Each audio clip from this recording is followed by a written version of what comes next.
हा naturally pink healthy soup weight loss आणि इम्युनिटीसाठी खूप बेनिफिशियल आहे आणि तो क्रीमशिवाय फक्त काही मिनिटात तयार होतो. व्हिडिओ स्किप न करता शेवटपर्यंत नक्की बघा, कारण मी परफेक्ट कन्सिस्टन्सीसाठी इम्पॉर्टंट टिप्स सांगणार आहे.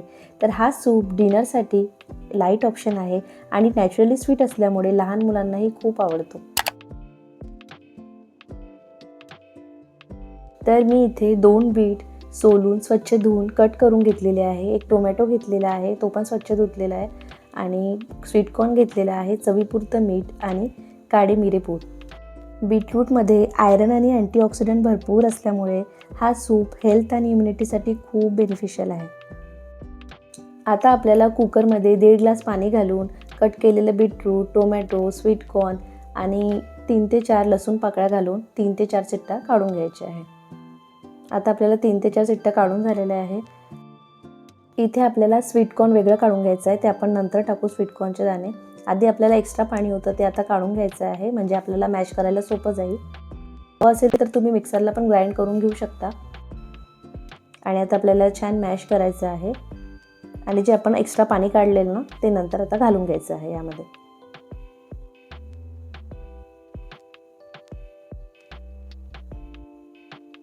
क्रीम न वापरता तयार होणारा हा सूप लो कॅलरीज आणि वेट मॅनेजमेंटसाठी एकदम परफेक्ट आहे.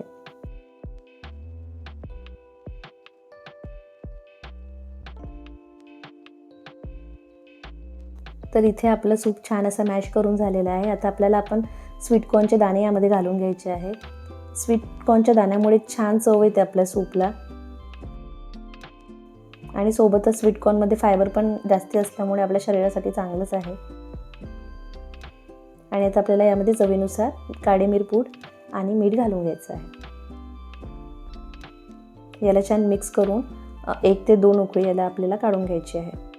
नाही उकळी काढली तरी चालेल, आपण असं पण घेऊ शकतो, पण गरम गरम सूप पिण्याची मजाच काहीतरी वेगळी असते, हो की नाही? म्हणून आपल्याला याला 1 ते 2 उकळी गॅसवरती काढून घ्यायची.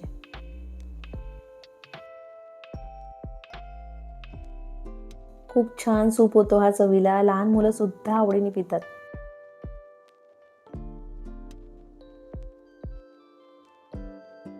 तर आता आपला healthy beetroot tomato sweet corn soup सर्व करण्यासाठी तयार आहे. तुम्ही रेसिपी नक्की ट्राय करून बघा. फक्त 10 मिनिटात आपला हेल्दी सूप तयार होतो आणि कमेंटमध्ये तुमचा अनुभव सांगा.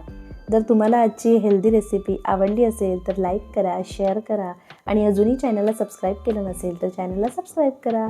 चला तर मग परत भेटूया अशाच एका नवीन रेसिपीसोबत. धन्यवाद.